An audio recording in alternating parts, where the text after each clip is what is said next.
Ya menurut mereka, mereka belum terakhir kan, whatever. Terus? Ya itu menurut pendapat mereka. Nah iya, ya kan mereka otoritatif Pak. Masa nggak otoritatif? Tapi itu tidak mewakili seluruh apa? Iya mewakili Katolik. Ya Katolik. Ya, iya. Ya kan Bapak Bible-nya emang dari mana kalau nggak dari Katolik?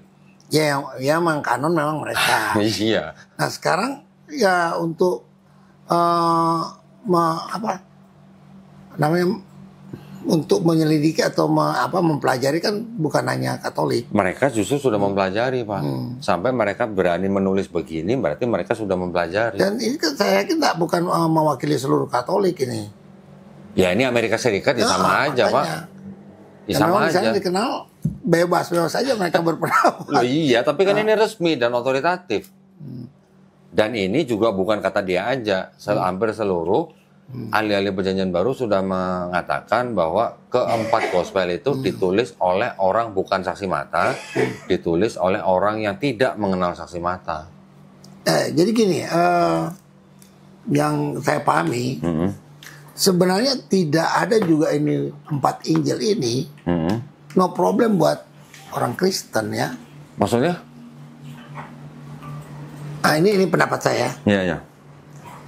Dan waktu sebelum ini ditulis, di waktu Yesus mengajar, kan belum ada ini kitab-kitab ini Injil, ya, belum, Injil, surat belum ada. Ya. Mereka cuma oral ya, secara oral, ya. Turun temurun tentang Yesus mati, tentang ini. Itu yang menjadi dasar ya. Itu yang disebut dengan Q Pak. Itu yang menjadi dasar. Itu yang disebut dengan Q. Menurut saya tanpa ini pun dia turun menurun dengan berita salib itu yang menjadi urgent atau menjadi inti bahwa Yesus itu ada satu. Pada abad 1 Yesus ada. Kemudian singkat kata saja dia hanya disalib, dia pernah hidup dan dia pernah mati dan dia pernah salib.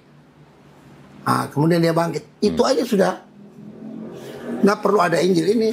Maksudnya gimana? Poinnya apa?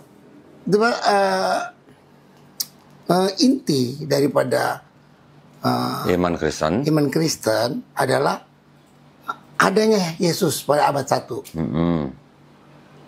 Yesus hidup sampai Yesus hidup, kemudian disalib, mati, dikubur, bangkit.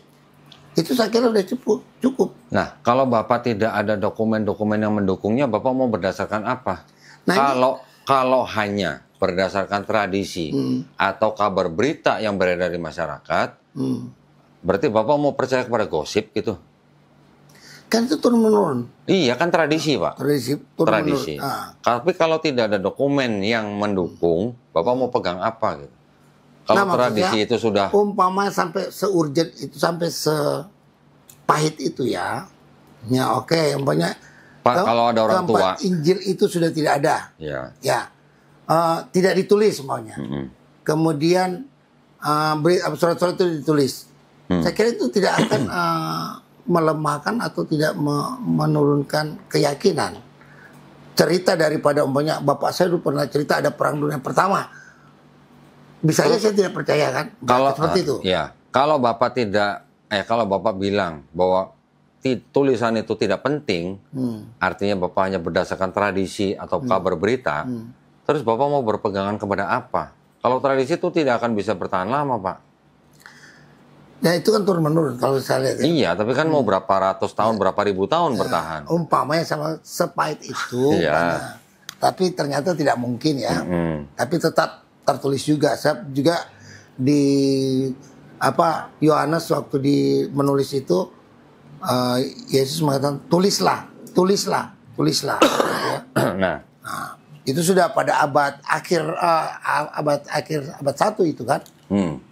Sebentar Pak, ini Pak.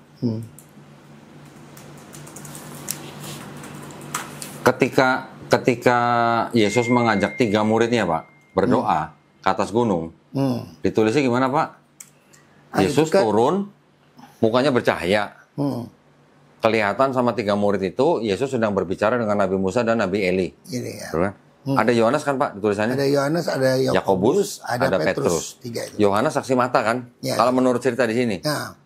Itu kenapa Yohanes itu, menurut Yohanes itu peristiwa besar atau bukan Pak? Peristiwa penting bukan? Ya mereka itu peristiwa besar karena itu mereka berarti dianggap soko guru kan? Iya, melihat Yesus sendiri kan, berbicara dengan Musa dan Nabi Elia. Itu kan peristiwa besar, peristiwa penting buat Petrus, Yakobus dan Yohanes. Di dalam kitab Yohanes ada nggak Pak cerita itu Pak? Nggak ada. Kok bisa gitu? Peristiwa sepenting itu nggak ditulis sama saksi mata gitu loh Pak? Kira-kira kenapa? Mungkin Yesus, Yohanes kan dia selalu dengan melihat itu dia nggak perlu tulis itu, tapi dia selalu memberikan tulisannya tentang keilahian Yesus kan, yang dia saksikan. Saya nggak nanya dia menulis keilahian atau bukan, karena banyak ayat-ayat juga yang bertentangan dengan ya tulisan dia sendiri, gitu, yang di dalam Yohanes sendiri. Tapi peristiwa sepenting itu melihat junjungannya sedang berbicara dengan Nabi Musa, sedang berbicara dengan Nabi Elia. Lu ini orang zaman tahun abad pertama bisa melihat Nabi abad ke-15 loh. Bisa melihat Nabi abad ke berapa lagi? 18 mungkin. Bisa nggak ditulis tuh gimana gitu. Lupa tuh gimana gitu Pak. Gini, kalau Yohanes kan dia, saya kira udah cukup dia menjelaskan bahwa itu Yesus itu ilahi kan. Banyak dia punya tulisan tentang. Enggak, saya nggak nanya dia ilahi atau enggak. Tapi itu kan peristiwa penting gitu loh Pak. Masa nggak ditulis dalam kitabnya sendiri gitu? Ya maka dengan dia melihat itu, maka dia berani dengan berani. Cuma dia kan yang selalu menulis dengan memastikan keilahian Yesus kan. Dia karena itu masih debatable sebenarnya Pak. Masih debatable itu. Kalau di dalam Yohanes yang menyatakan keilahian Yesus tuh semuanya debatable. Yang aku dan Bapa adalah satu. Sebelum Yohanes aku ada. Sebelum Ibrahim aku ada. Itu semuanya debatable Pak. Dan bisa dijawab itu. Debatable-nya gini, contoh misalnya Bapak mau ambil yang mana? Yohanes 10:30, aku dan Bapak satu. Dipakai oleh Kristen sebagai dasar bahwa Yesus itu adalah Tuhan, ya kan? Ya. Tapi orang Kristen tidak membaca ayat-ayat sebelumnya bahwa Yesus mengatakan, aku telah melakukan pekerjaan yang diperintahkan oleh Bapa. Ya kan? Berarti ada misi di situ. Berarti sebenarnya maksud aku dan Bapa adalah satu itu adalah satu misi, satu tujuan gitu. Nanti bisa dijawab lagi di Yohanes 17 ayat 20, 21, 22, 23. Yang mana Yesus mendoakan murid-muridnya supaya satu dengan Yesus sama seperti Yesus satu dengan Bapa. Kalau orang Kristen menggunakan standar aku dan Bapa adalah satu maka Yesus sama dengan Tuhan, berarti murid-murid Yesus mau dianggap Tuhan juga gitu. Kan tidak begitu gitu maksud saya. Saya bisa waktu Yesus minta kepada Bapa supaya murid-murid itu supaya, kan dia pakai supaya, bukan pakai mereka adalah satu. Iya. Dia pakai supaya kan tuh agar. Ya kalau Yesus yang berdoa masa nggak dikabulin Pak? Makanya, maksudnya dia nggak bilang murid kita dengan sama. Iya, kalau Yesus yang berdoa masa nggak dikabulin? Ada kata supaya di situ. Iya. Supaya mereka menjadi satu seperti kita. Iya, doanya. Kalau kata supaya tidak ada, itu dia. Doanya siapa tuh Pak? Itu kan doanya Yesus. Masa nggak dikabulin? Loh. Bukan masalah dikabulin. Ya kan Tuhan yang berdoa masa nggak dikabulin? Nah maksudnya gitu. Gini, maksudnya bukan masalah dikabulin atau tidak. Ini automatically dia adalah seperti aku dan Bapak satu. Automatically dia adalah sama. Satunya satu dalam apa kalau menurut Bapak? Satu dalam keilahian. Keilahian. Oke, kalau keilahian. Kalau murid-murid kan diminta agar supaya mereka satu seperti kita. Supaya mereka itu menjadi orang-orang yang percaya. Satu dengan Yesus, satu dalam apa Pak? Satu dalam maksudnya murid-murid itu supaya percaya. Iya, satu dengan Yesus, satu dalam apa? Ya satu dalam satu naungan dalam nanti dalam kerajaan Allah. Apa? Dalam kerajaan Allah itu anak orang-orang pilihan ya berada bersama-sama dengan. Karena ada tulisan begini Pak, sama seperti aku Yesus satu dengan Bapa. Sama seperti aku. Iya, ada tulisan begitu Pak. Tapi sebelum itu saya mau tunjukin Bapak ini. Iya. Kisah Para Rasul 4:13. Gitu. Ketika sidang itu melihat keberanian Petrus dan Yohanes dan mengetahui bahwa keduanya orang biasa yang tidak terpelajar, heranlah mereka. Berarti Yohanes bukan orang terpelajar. Bagaimana mungkin bisa menulis kitab seperti Gospel Yohanes dengan bahasa Yunani seperti itu? Iya, bukan di situ aja, di Matius atau di apa, itu murid-murid Yesus, mulai dari Petrus sampai Yohanes, itu dibilang mereka orang tidak terpelajar. Ya. Nah, terus bagaimana? Tapi kok mereka heran. Ya. Begitu hebatnya mereka menjelaskan masalah. Oh iya, kalau menjelaskan tentang Yesus guru mereka, oke, orang bisa heran. Tapi bagaimana bisa dipercaya orang tidak terpelajar bisa menulis kitab seperti kitab Yohanes dalam bahasa Yunani? Gitu. Itu yang menjadi dasar. Ya itu kan setelah mereka mendapat Roh Kudus kan itu. Roh Kudus? Iya kan di Kisah Para Rasul 1 itu, mereka jangan dulu setelah Yesus bangkit, kan Yesus bilang jangan tinggalkan Yerusalem sebelum ada ini itu di Kisah Para Rasul 1 kalau nggak salah. Terus? Nanti sebelum dikasih kekuatan dari yang atas, maksudnya dari Allah.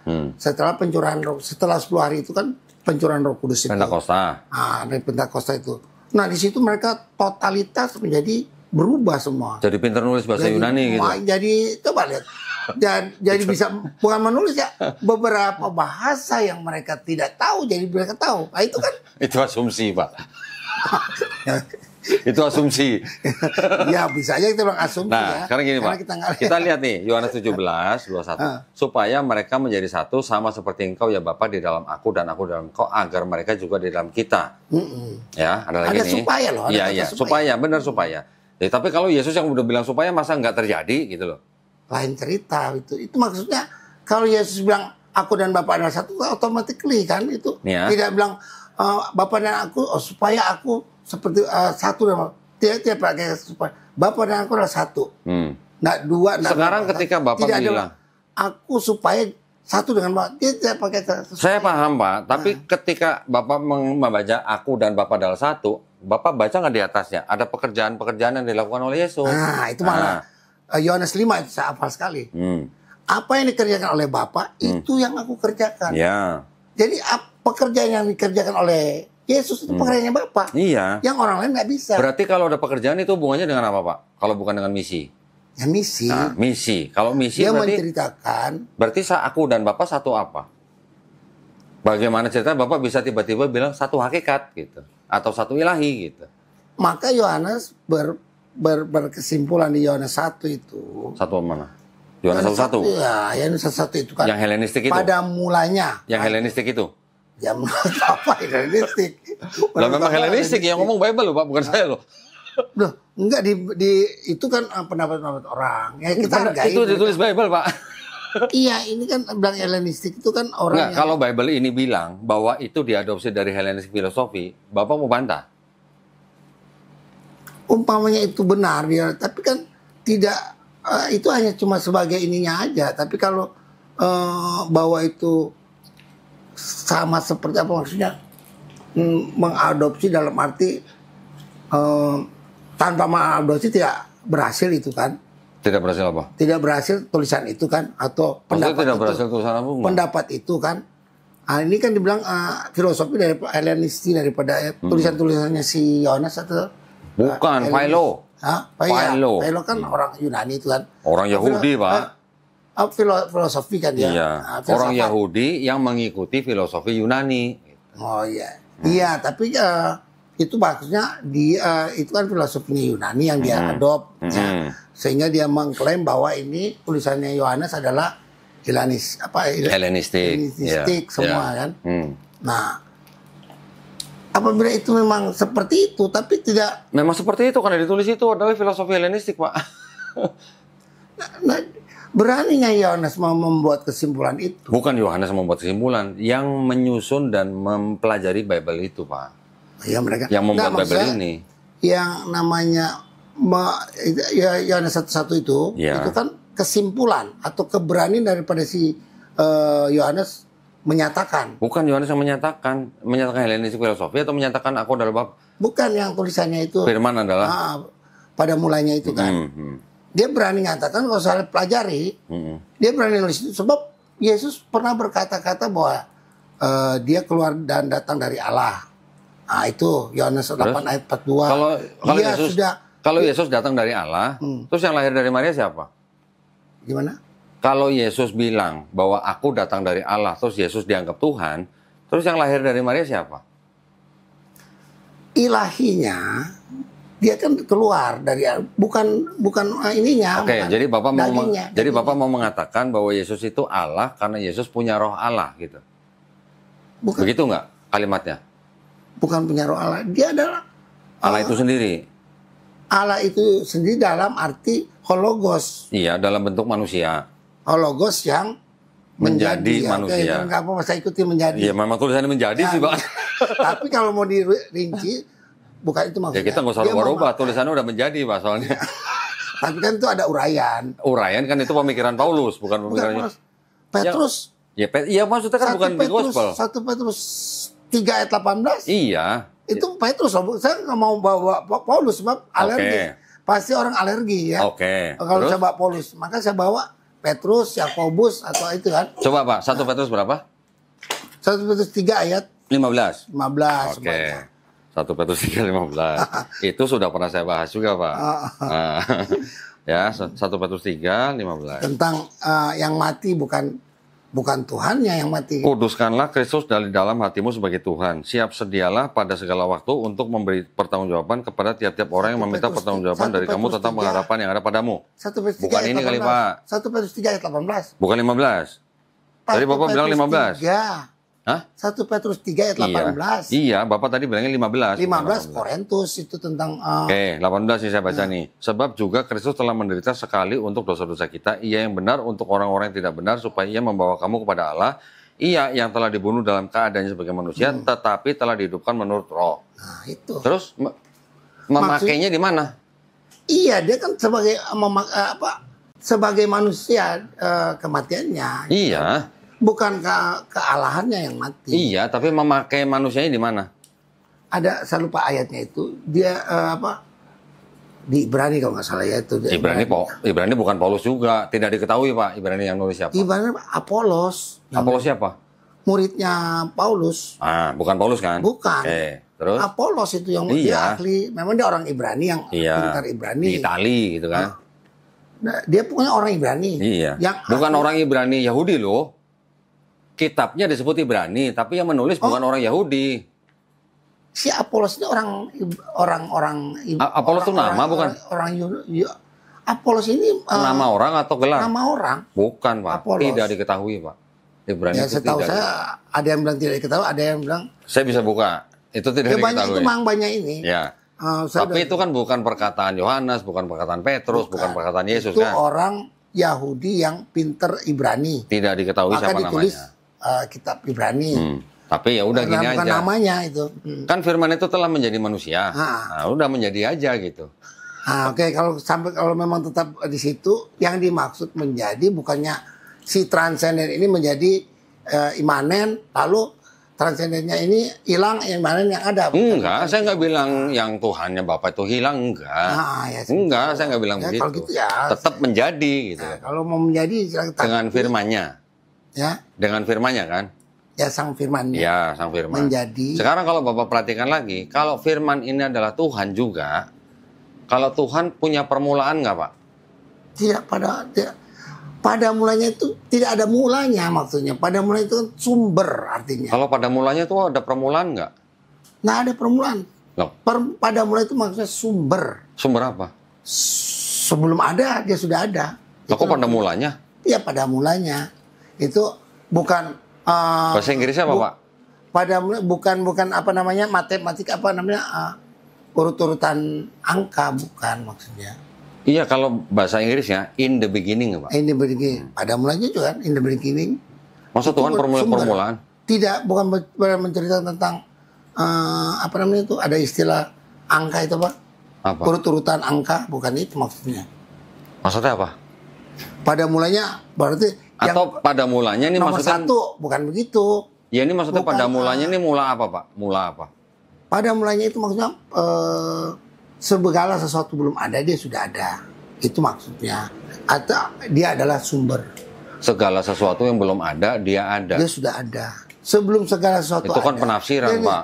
Kalau kan begitu. ada di Bible itu. Segala sesuatu belum sebelum ada segala sesuatu, dia sudah. Yohanes 1 ayat 3 kan. Oh, segala sesuatu dijadikan melalui dia, kemudian terus Ibrani 1 ayat 2 kalau nggak salah itu. Ibrani 1 ayat 2. Ibrani kata siapa, Pak? Apolos itu. Apolos. Orang tidak diketahui. Saya bukain aja, Pak, nih. Saya bukain aja nih.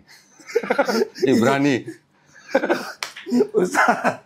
Enggak, kita ini aja, kita berdasarkan referensi aja dari Kristen, bukan dari saya. Nah, Kristen juga banyak jenis. Nah. Iya. Ibrani 1 ayat 2 kalau nggak salah juga. Yohanes 1 ayat 3. Kemudian kalau Paulus ada di Efesus, saya mau pakai itu nanti alergi, saya nggak mau. Paulus, loh kenapa Bapak alergi sama Paulus? Bukan, kalau saya enggak. Oke. Tapi biasanya kalau saya menghadapi orang-orang saudara-saudara Muslim, kalau udah bicara Paulus sudah. Oke, sekarang Bapak pengikut Paulus atau pengikut Yesus? Yesus lah. Nah, coba kira-kira gimana Pak? Yesus pernah nggak ngajarin dosa waris Pak? Nah, itu saja dia bilang. Yohanes Markus 10:45 kan? Ciptaan Markus. Nah, itu ciptaan Markus. Ya. Itu bukan saya menyangka loh Pak, orang Kristen sendiri yang menyangka loh. Kristen mana dulu? Nah itu Kristen 74 gelarnya semua teologi semua Pak. PhD, DD, BD, MD semuanya definisi semua tuh Pak. Kalau saya nggak percaya mereka. Nah sekarang Bapak lebih hebat dari mereka apa enggak gitu aja? Sekarang mereka lebih hebat dari Bapak gereja nggak? Bapak gereja yang mana? Ya, maksud kan, Bapak? Mulai dari Clement itu kan. Apakah Clement juga mempelajari semua manuskrip yang tersisa maksud saya? Ya Clement kan. Clement itu teolog loh Pak. Ya teolog saya tahu. Iya. Clement apa tadi yang Papias ya? Papias dari tahun 60 sampai dia kan lahir di abad 1 tapi akhir ya 60. Sampai ke abad 2 ya. Yang pertama kali memberi nama Matius, Markus, Lukas siapa Pak? Ya itu ya mereka yang ini yang mengkanon ya. Enggak dong, enggak. Di abad kedua sudah diberi nama. Papias itulah ya, Pak. Papias ya. Dia kan lahir tahun 60-an. Abad di 1, tahun ya. 130. Nih, ini di sini ada nih Pak. Di tahun 130 Masehi. Di sini nih Pak, disebutin nih Santo Papias nih, yang menyebutkan.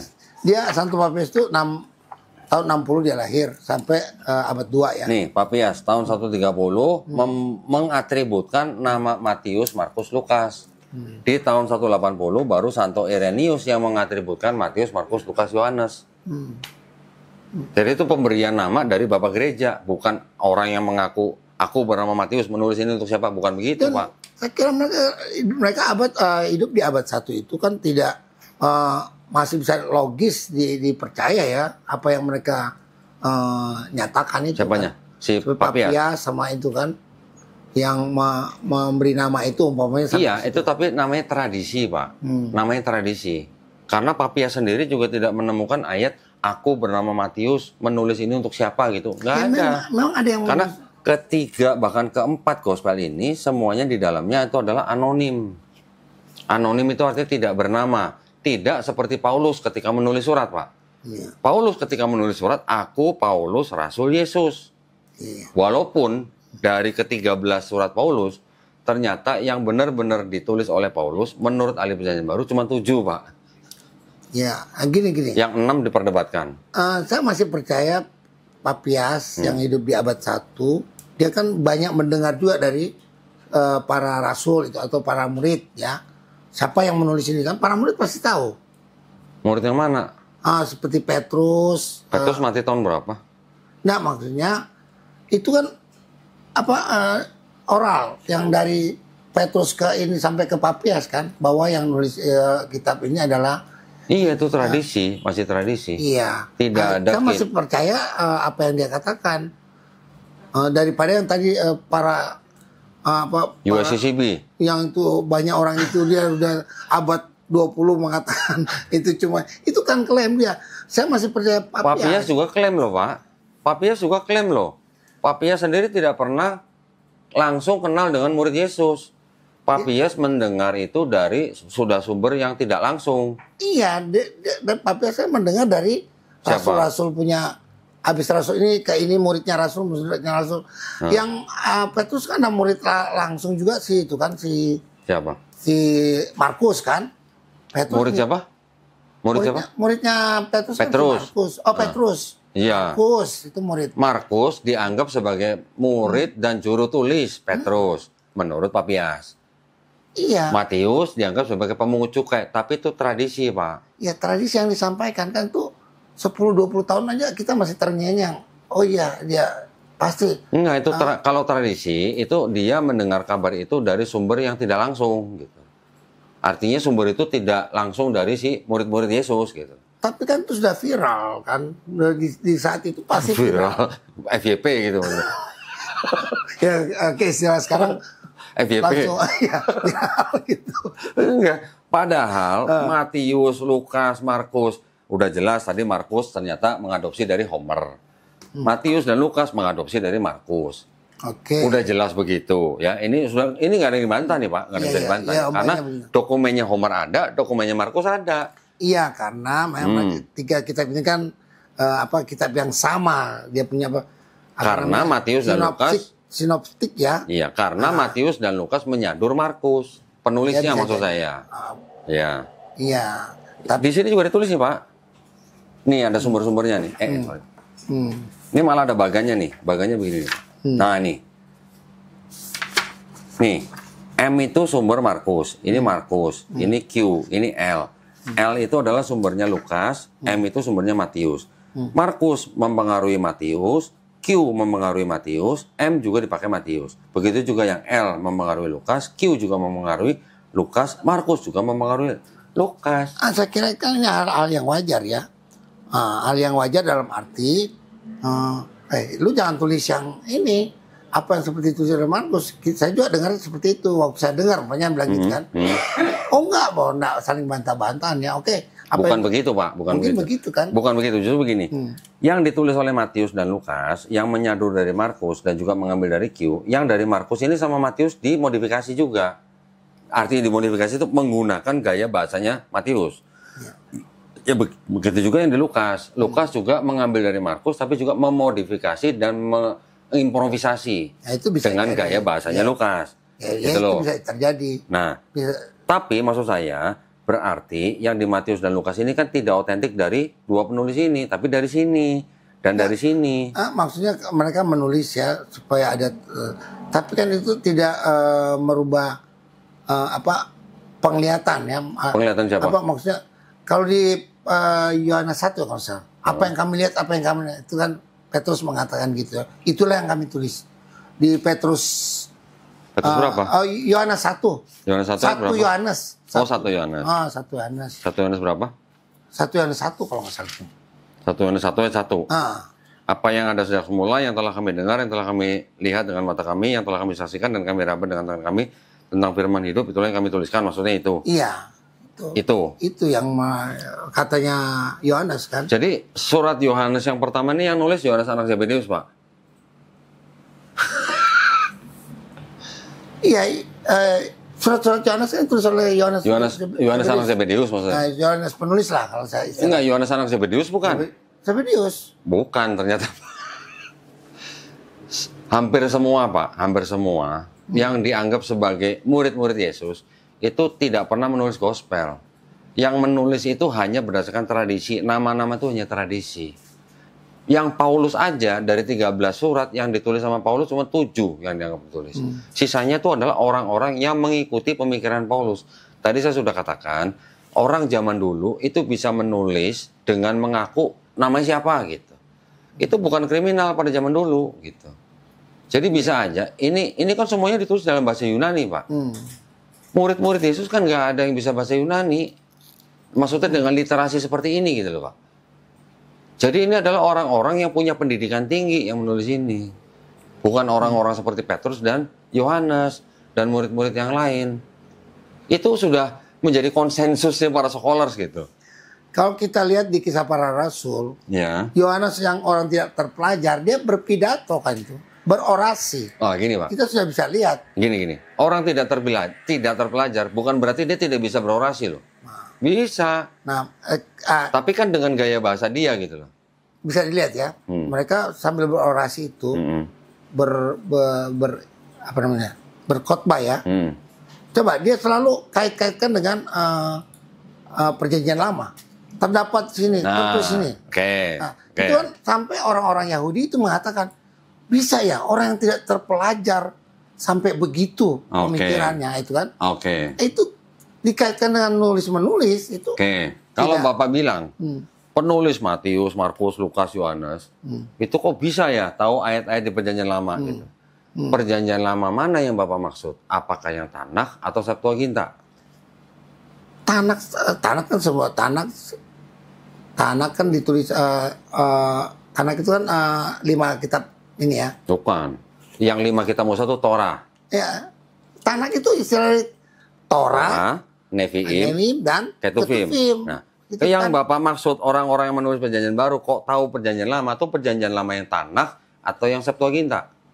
Ya Tanakh itu kan sudah di 3 abad sebelum Yesus itu kan sudah di Septuaginta kan, menjadi Septuaginta. Jadi yang dikutip oleh penulis-penulis Perjanjian Baru itu yang mana? Yang Septuaginta atau yang Tanakh? Ya mereka hidup di abad itu. Yang mana? Iya, yang mana yang dikutip, Pak? Yang Septuaginta atau yang Tanakh? Memang beda Septuaginta dengan Tanakh. Beda. Wah, saya baru tahu. Loh, Tanakh bahasa apa, Pak? Ditulis dalam bahasa apa? Iya, ini begini maksudnya. Mereka memang itu Tanakh itu ditulis dalam bahasa Yunani ya. Tanakh Ibrani, Pak. Enggak, Tanakh yang Septuaginta. Septuaginta bukan Tanakh. Tanakh ini saya ada kitab ini, Pak, Tanakh. Nah, Perjanjian Lama lah umpamanya. Perjanjian Lama itu kan di Septuagintakan oleh 72 para rabi. Ini, Pak. Ini Tanakh. Dalam bahasa Ibrani, bukan dalam bahasa Yunani. Yang namanya Septuaginta itu yang ini nih. Ini Septuaginta. Dalam bahasa Yunani. Iya, Pak. Terus? Tanakh itu pertamanya dari bahasa Ibrani. Tanakh itu Perjanjian Lama lah ya. Ntar dulu, Pak. Perjanjian Lama itu kapan adanya? Sejak Musa pertama. Nggak ada istilah Old Testament, Pak. Di dalam Tanakh tidak ada istilah Old Testament. Kalau ada istilah Perjanjian Baru yang di Yeremia 31, itu bukan Perjanjian Baru untuk jadi kitabnya orang Kristen. Itu adalah perjanjian yang baru antara Hashem dengan bangsa Israel. Itu ya Yeremia 33 itu kan. 31 atau 33 lah? 31. 31. Iya, makanya kan 31 kan. Itu kan masuk dalam Tanakh semua. Iya, tapi maksud saya di dalam Tanakh itu ada istilah Perjanjian Lama nggak, Pak? Perjanjian Lama kan cuma istilah Indonesia. Iya. Oke lah, mau Old Testament juga boleh. Iya. Ada nggak, Pak, di dalam Tanakh kata-kata yang berarti Perjanjian Lama, ada nggak? Ini sepemahaman saya. Iya. Tanakh itu adalah kelima kitab Musa dan para nabi. Terus? Mazmur dan para nabi. Plus Ketuvim. Ketuvim ya. Ini orang kita bilang Perjanjian Lama. Orang Kristen, Pak, yang menyebut Perjanjian Lama. Iya, orang Yahudi tidak menyebut Perjanjian Lama. Iya, orang Yahudi enggak. Karena dia enggak percaya ini Perjanjian Baru kan. Iya. Maka ini dibagi dia ya. Nah, sekarang yang dikutip oleh penulis Perjanjian Baru itu yang Tanakh atau yang Septuaginta? Septuaginta. Ini berarti ya. Nah, berarti bukan Tanakh, Pak ya. Kita tutup nih. Septuaginta diterjemahkan abad berapa, Pak? 300 sebelum Masehi ya. 270 tepatnya. Ya, sebelum Masehi. Sebelum Masehi kan sebelum. Kemudian Septuaginta ini diresensi nggak, Pak, terjemahannya? Tunggu. Saya belum ketemu. Tanakh yang asli pertamanya ditulis dengan Ibrani. Ya. Kemudian abad ketiga sebelum Masehi itu diterjemahkan dengan dinamakan Septuaginta oleh 72 kitab yang mana aja yang diterjemahkan oleh 72 rabi-rabi itu dari Tanakh. Apakah semuanya? Apakah hanya kitab tertentu? Nah, saya belum sampai situ, tapi setahu saya cuman 5 kitab Musa aja, Pak. Kejadian, Koran, Imamat, Bilangan, Ulangan. Yang Nevi'im dan Ketuvim bukan oleh 72 rabi-rabi. Nah, yang Nevi'im dan Ketuvim itu oleh orang-orang Yahudi yang di Alexandria juga, Mesir. Orang-orang Yahudi yang sudah terpapar atau hidup di era Helenisasi. Nah, selesainya di tahun 132 sebelum Masehi. Setelah 132 Masehi sudah jadi Septuaginta, inilah yang dikutip-kutip oleh 300 tahun sebelum Masehi itu kan sudah diterjemahkan. Selesainya sama Ketuvim dan Nefim tahun berapa, Pak? Ya, sudah abad 1, udah masuk abad 2. Ya, abad 2. Sebelum Masehi. Sebelum Masehi sudah selesai. Sudah selesai. 132 sebelum Masehi. Yang dikutip-kutip oleh seluruh penulis Perjanjian Baru itu dari sini, Pak, bukan dari sini. Waduh, saya baru tahu ini kalau memang ada perbedaan antara Tanak yang Ibrani dan Tanak yang ini bukan Tanakh, Pak. Ini Septuaginta namanya. Ya, Septuaginta. Ya. Diterjemahkan dari tanah orang Yahudi. Gitu kan? Ya. Bapak tahu nggak yang dikutip dari penulis Perjanjian Baru dari Septuaginta ini berapa ayat, Pak? Tuh, saya nggak hafal itu. 937 ayat. Hampir 1000 ayat, Pak. Kalau hampir 1000 ayat, itu berarti penulis Perjanjian Baru itu terinspirasi oleh Roh Kudus atau terinspirasi oleh Septuaginta? Ya, Roh Kudus lah itu. 1000 loh. 1000 loh, Pak, dari sini, Pak. Apa? 1000 ayat dari sini nih. Iya. Kalau 1000 ayat dari sini, apa mungkin terinspirasi dari Roh Kudus? Berarti penulis Perjanjian Baru tuh pegang ini semua, Pak. Roh Kudus itu dia mau jadi masalah untuk masalah jumlah ayat itu kan. Dia sudah Roh Kudus itu kan membimbing orang supaya apa namanya? Kalau membimbing orang, Pak, nggak sampai 1000 ayat. Saya setuju. Ini 1000 ayat dia di sini. Lebih daripada itu pun bisa Roh Kudus. Loh, enggak, sekarang kalau Roh Kudus kok bisa sampai 1000 ayat gitu. Kalau sampai 1000 ayat itu berarti memang tadi saya bilang orang zaman dulu menulis itu bisa menyadur dari kitab mana-mana. Markus dari Homer, Yohanes dari Euripides. Dengar. Bapak tahu? Nah, Roh Kudus dalam pengertian dari Pak Dondi apa itu maksudnya? Dalam perspektif Kristen atau Islam? Kalau dalam Kristen? Dalam Kristen pribadi ketiga dari ketuhanan. Itu Allah itu sendiri lah. Iya. Masa terbatas 1000 ayat dia nggak? Kalau menurut saya malah kebanyakan, Pak. Maksud saya begini, Pak. Kalau dari Roh Kudus yang benar-benar Tuhan, nggak perlu nyontek dari Septuaginta. Bukan nyontek gini. Si Petrus sedang bernarasi atau sedang khotbah, dia selalu mengutip ayat tertulis di sini. Iya. Itu pada Perjanjian Lama semua dia itu. Bapak belum paham dari narasi saya berarti. Kira-kira gitu. Penulis, Pak. Penulis nih, Pak ya. Penulis ini bisa menulis saya karena ini sudah dikenapi di firman Tuhan bahwa bla bla bla bla. Nah, yang disebut dengan bla bla bla bla bla itu adanya di sini, Pak. Itu sudah jelas. Jadi menulis dengan gaya penulis, dengan narasi penulis, dia tinggal ngutip-ngutip dari sini.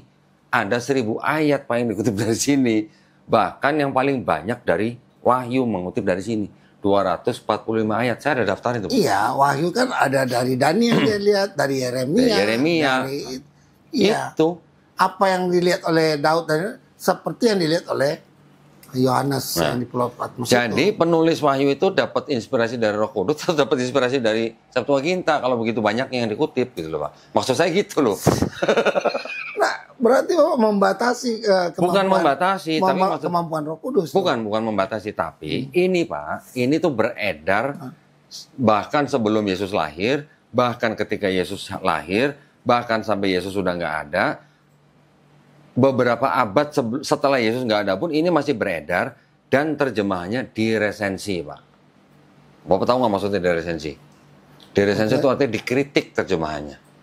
Dikritik terjemahannya. Diedit gitu. Diedit supaya apa? Supaya sama dengan teologinya orang Kristen. Waduh. Nanti saya bisa buktikan ke Bapak. Nanti saya bisa buktikan. Yang meresensi siapa, Pak? Origen abad kedua, Lucianus abad ketiga. Origen mereka apa? Bapak sudah pernah lihat hexaplanya Origen belum? Saya belum memang. Dari sini, Pak. Dari sini.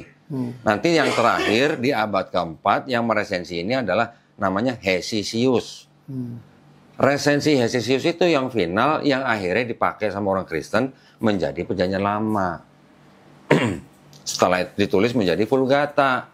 Jadi dari Yunani diterjemahkan lagi menjadi Vulgata dalam bahasa Latin. Jadi dia udah abad 600, sudah abad 800, abad 8. Bukan, Pak. Di abad keempat. Ini Vulgata nih abad keempat nih. Vulgata kan.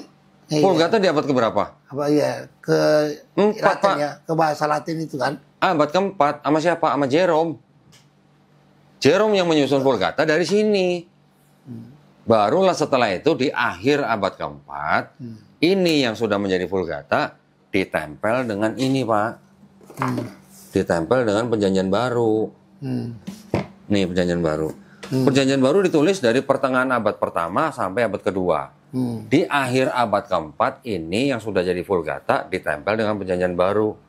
Nah, inilah kitab Bapak yang sudah diresensi terjemahannya. Pertanyaan saya, Pak. Nah, setahu saya, yang dibilang Perjanjian Lama lah, Tanak itu lah, Tanaknya Ibrani, dan Perjanjian Lamanya yang Kristen pegang itu nggak ada beda, cuma beda bahasa. Oke. Sekarang kita buktikan, Pak. Ini pembuktian nih, kalau kata pesulap merah nih. Ya, kita buktikan, Pak. Sekarang pertama-tama gini, Pak. Yang menyusun dan menulis ini orang Kristen bukan? Menyusun apa? Tanah. Tanah kan belum ada orang Kristen. Bukan ya? Belum ada. Berarti bukan orang Kristen ya? Berarti yang berhak menafsirkan ini siapa? Siapa saja kalau dia bisa. Nggak bisa dong, Pak. Menafsirkan dalam arti menafsirkan ayat-ayat yang di dalam sini. Menafsirkan untuk menulis atau? Bukan untuk menulis. Kan ayatnya sudah tertulis. Ya, ini kan pasti ada tafsirnya, Pak. Bible commentary lah.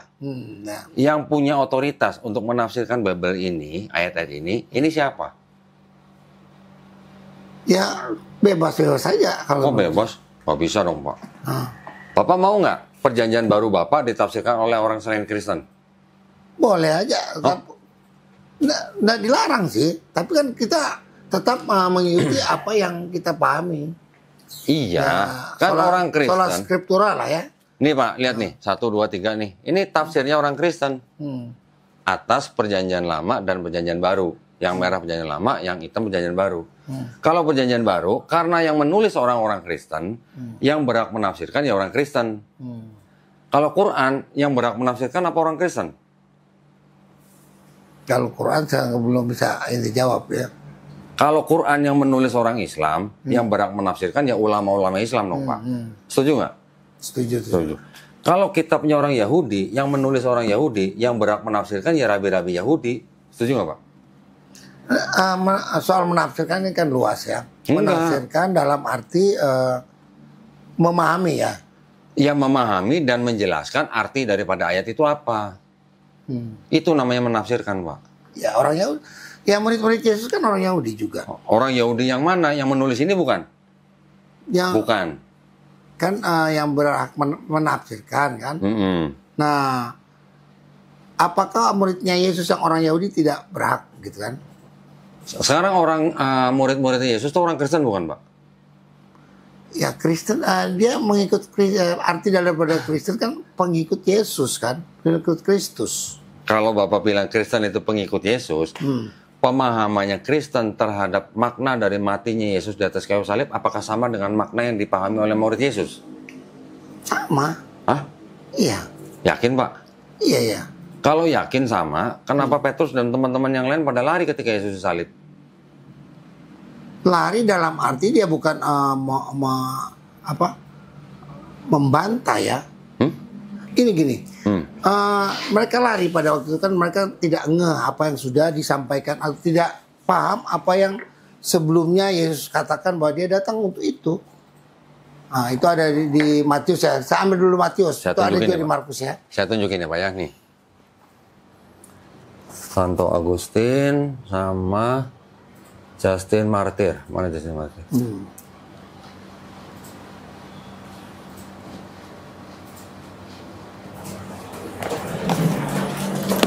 Nanti kita bahas ini Pak ya. Belum selesai nih kita nih.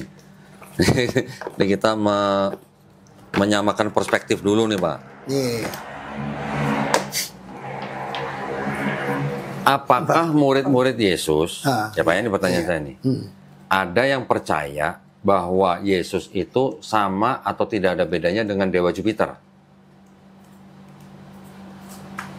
Dalam arti apa dulu?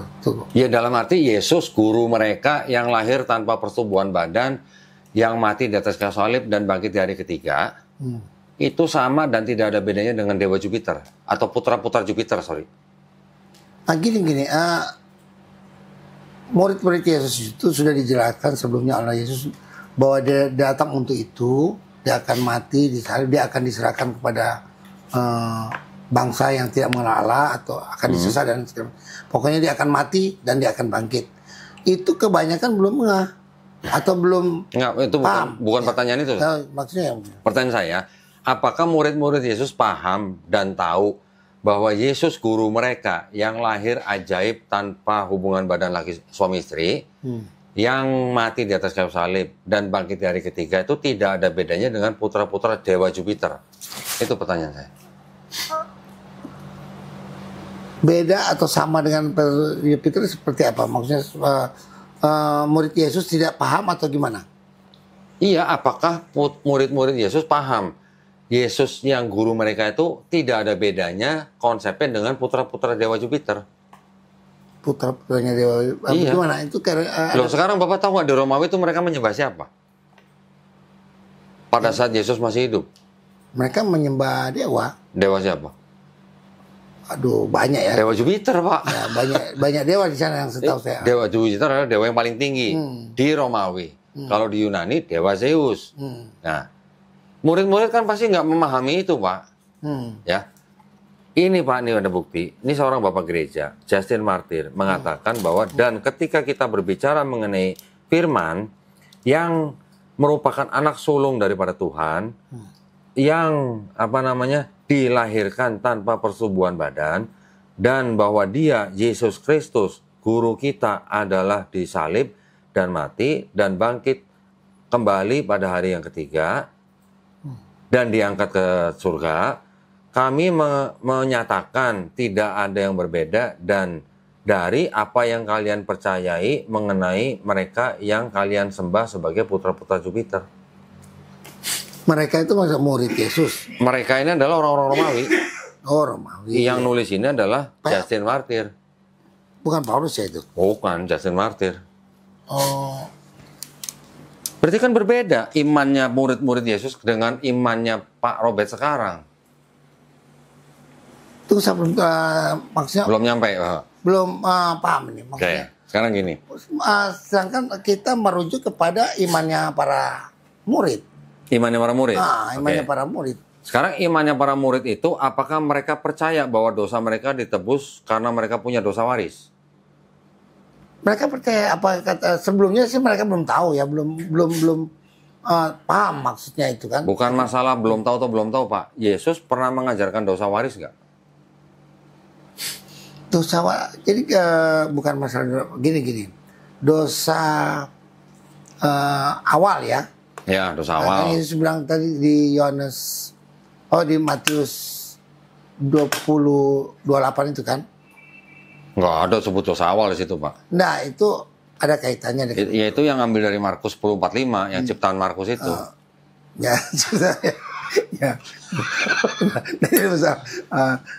Bukan saya ngomong loh, Pak. Bukan saya ngomong. Ya, itu juga kan katanya kan. Kata 74 ahli-ahli perjanjian baru. Ya. Terus. Oke.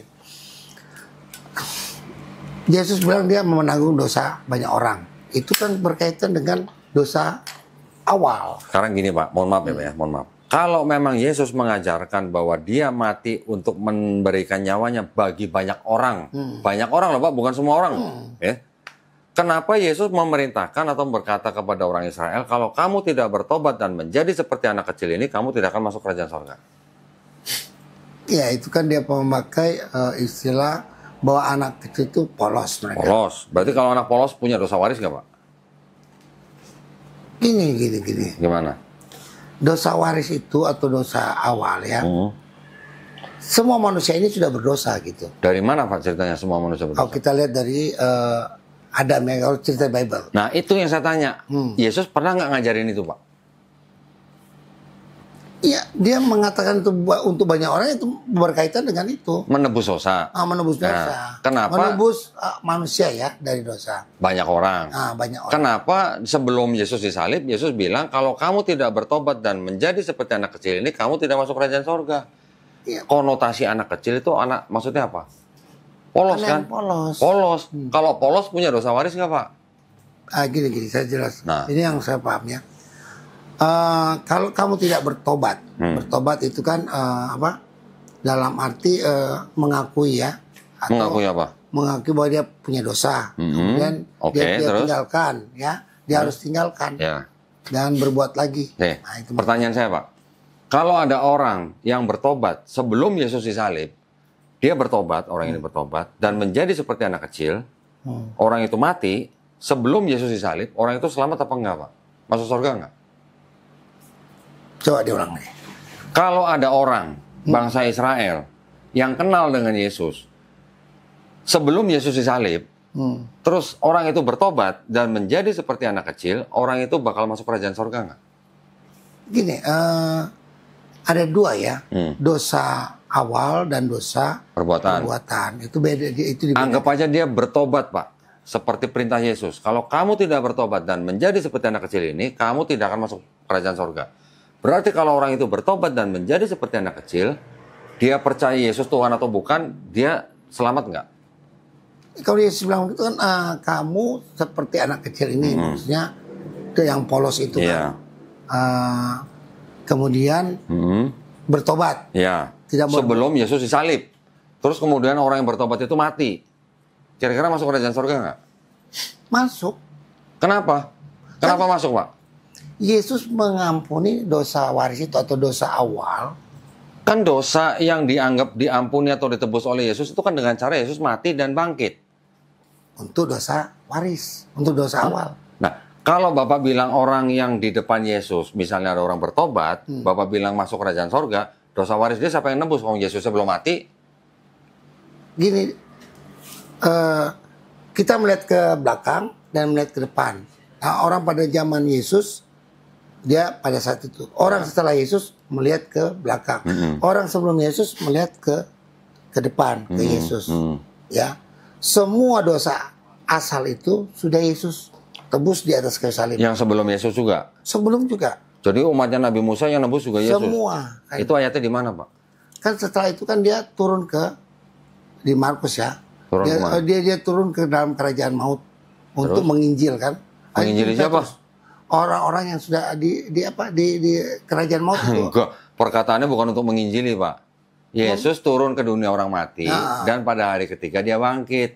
Bukan coba di Petrus itu. Coba Petrus mana? Petrus berapa ya? Coba, ayo. Itu sama. Petrus 2 ayat berapa itu? Di Petrus 2 itu. Petrus kan sampai 2 Petrus. 2 Petrus ya kalau nggak salah. 2 Petrus ayat. Dia sudah di pertengahan ya kalau nggak salah itu kan. Dia 2 Petrus. Cuma ada Petrus sampai 2 ya. 2 Petrus sampai 3 dia? Enggak. Petrus sampai 1 Petrus sampai Petrus 2. 2 sampai 2. Petrus 2 itu. 2 Petrus berapa? 2 Petrus berapa ya? Dia sampai ke di Google itu mestinya. Kalau yang Yesus turun ke dunia orang mati itu adanya di Apostle Creed, Pak. Hah? Adanya di Apostle Creed. Kalau saya pernah baca di Petrus. Ya udah di 2 Petrus berapa? 2 Petrus berapa? Saya lupa ayatnya itu. Nggak dia panjang, turun ke dunia orang mati untuk menginjil, memberitahu. Menginjil. Menginjili. Untuk memberitahu kepada orang-orang yang sudah mati. Yang sudah mati itu. 2 Petrus berapa saya lupa itu. Di mana coba? Itu saya lupa. Ini 2 Petrus nih. Nggak panjang kok 2 Petrus. Saya lebih cepat. Kalau ini kecil coba. Atau di Android aja. Kalau nggak salah di 2 Petrus itu.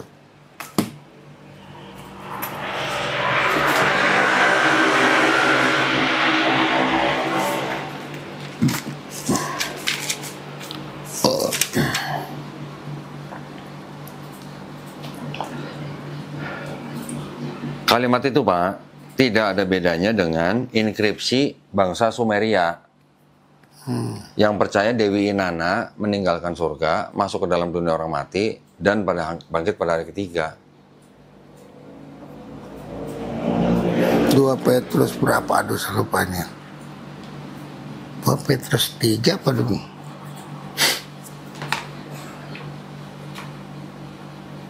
Oh, 2 Petrus.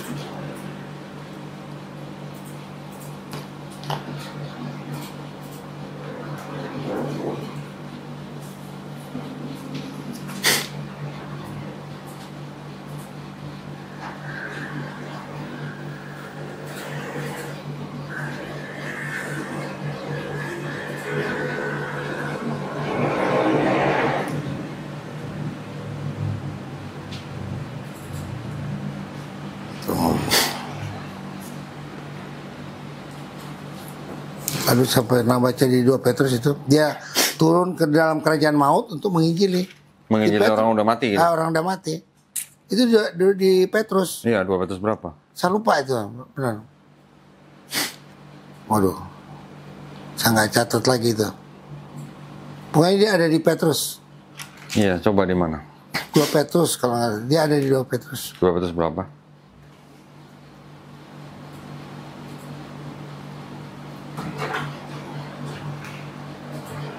Bukan. Saya nggak coba saya cari di.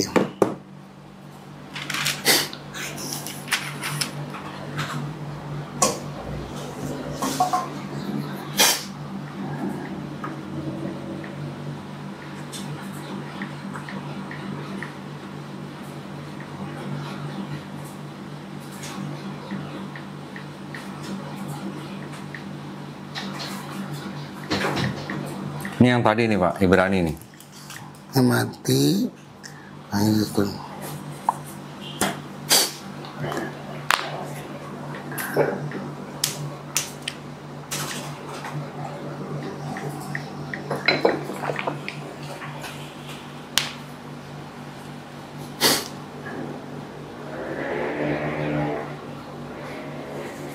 Oh, Ibrani. Tadi kan mau pembuktian ya. Oh. Ada di Ibrani. Iya terus. Kok ada di Ibrani?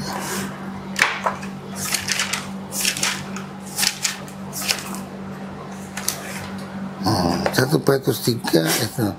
Petrus 1 Petrus 3 telah mati. Kalau di sini saya dapat 1 Petrus 3 nih tentang ayat 18 ya. Kok? Oh bukan nih.